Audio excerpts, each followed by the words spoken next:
Today we're speedrunning Tomb of the Mask, a super satisfying mobile game. Now our speedrun starts as soon as we select stage 1, and right away you can see that the basic idea of this game is we can move in all 4 directions, and we have to solve a few different puzzles, collecting everything as we go. There are going to be the stars, pellets, coins, and skulls, all of which we want to get. Then there are also going to be the blue spiky things, which we do not want to hit at all, especially because death is really excruciating in this game. It takes a super long time for you to respawn, and that means we're going to go for a run where we don't die at all to make sure we don't have to deal with that. Now as for strategy, since this is a mobile game, we use our finger and swipe which direction we want to go, and I'm pretty much always going to want to have my finger on the screen. And in order to go fast, a lot of this is going to come down to muscle memory, just me playing these same levels over and over again, getting way more comfortable with them, but it's also really easy to make a mistake, especially since we have to swipe instead of using a joystick. But on to level 5, you can see that the game's starting to introduce a new mechanic, which is going to be these blue walls.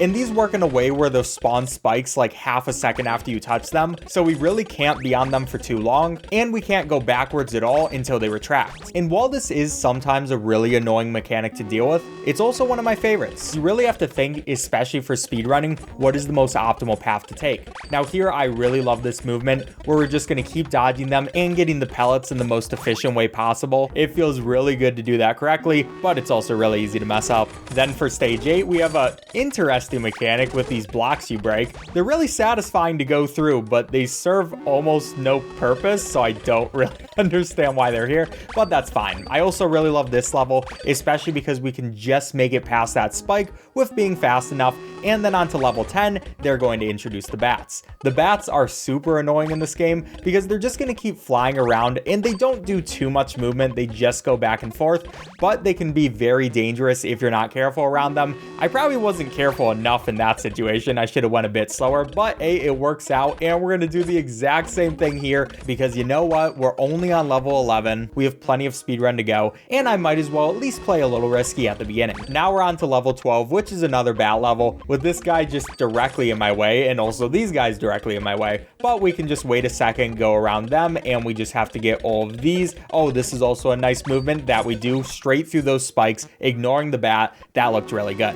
And on to level 13, we have this, which I try to go extremely fast on.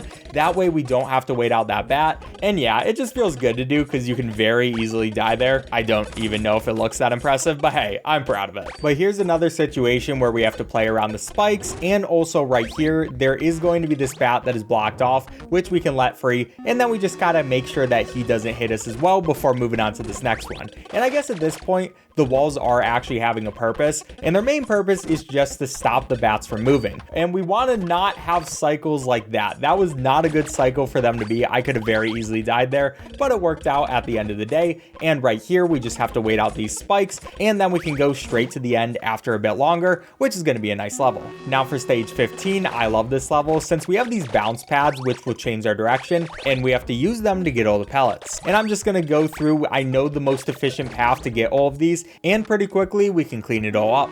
But now for stage 16, we have these guys who shoot. Now they do have a pretty set pattern, so it's not the hardest thing to dodge, but as we get further into the speedrun, they're going to be in much more annoying positions, and I have to be very careful to make sure I don't get shot. Like in this very next level, we have to deal with this dude who's shooting in the direction we want to go, and we also have to deal with these guys who are all shooting together. So I can do that movement to be pretty quick around that, then I have to make it through them, and I'm pretty much just timing myself in between when they're going to stop, because it does give you a fair amount of time, even if it isn't the most amount. These guys are definitely where the game starts to punish you for the simplest mistakes though, which will result in a death. So it's really going to start getting scary here, and I am going to play it a little bit safe. You know, obviously I am speedrunning, so we'll probably go a little bit faster than maybe we should, but in a lot of these scenarios, I just want to make sure I don't get shot. But after we make it through that whole section, we get to a much easier one where all we have to do is wait out these guys just a tiny bit to make sure we don't get shot, and we've made it through stage 18. That one took forever. This game really starts you out with nice, short and sweet levels, and then really ups the ante, makes each death so much more punishing. I mean, we can't die anyways, but here we're just dealing with some more bats going back and forth, as well as these spiky walls, which really want to hit me.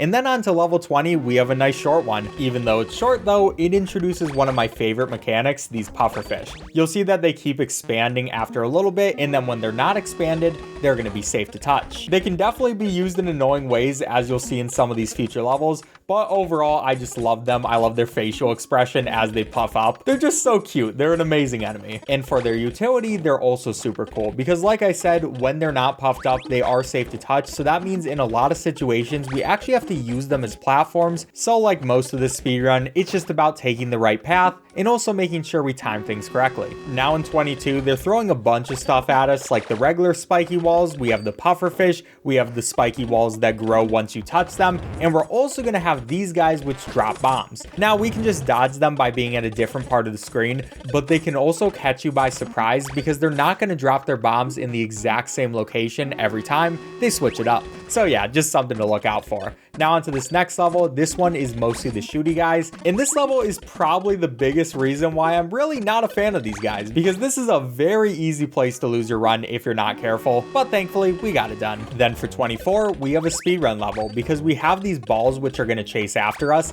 and we have to make sure we're fast enough to get all the pellets while dodging them. Not really the hardest thing when you're speedrunning the game in general, but in the first time playing, it can be a bit difficult. Then we have this room which has tons of portals, and it's actually a little confusing on where you're going every time, but I was able to get it done. And yeah, portals are going to show up a lot now. And for this stage, portals and also shooty guys are probably one of my least favorite combinations, because just in general, the shooty guys are probably the scariest enemy for me. It is so easy to run into them. And then when you add portals to the mix, so you're not entirely sure where you are at all times, it gets very confusing. Now finally at the end, we just have to deal with these bats. I'm going to wait out that guy just a tiny bit so we can finish out stage 26. And on stage 27, this is an absolutely gigantic stage. There are so many things we have to collect in so many different rooms we have to go towards. It is kind of cool how the portals have added this ability to where you can have these different rooms, and each one can at least a little bit have its own theme rather than keeping every single one of them connected. But it's also really annoying because this stage is super easy to mess up on.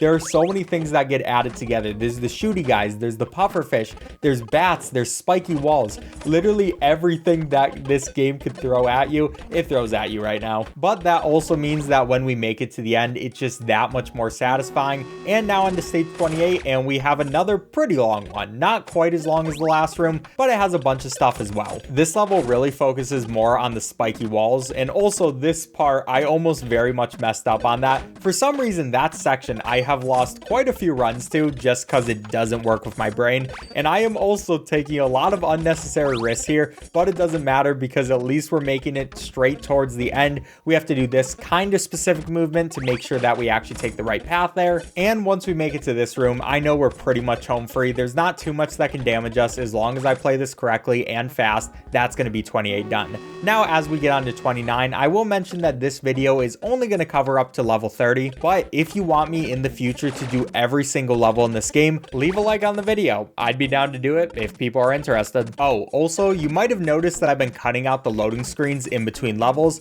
and that's because each loading screen is about 4 seconds, meaning if I kept them in, there would be an extra 2 minutes on this video, so I decided to cut them out. But I'm going to be putting the full speedrun uncommented in the description if you want to check that out. Now finally, on to level 30, we have this really cool portal level where the entire room is small, but we have to use the different directions that we can take on the portal to finish it out, and there we go, that'll be time 10:50. And there isn't actually a 30 stage speedrun, but compared to the 20 stage speedrun, we got third place. Alright, subscribe if you enjoyed. Bye.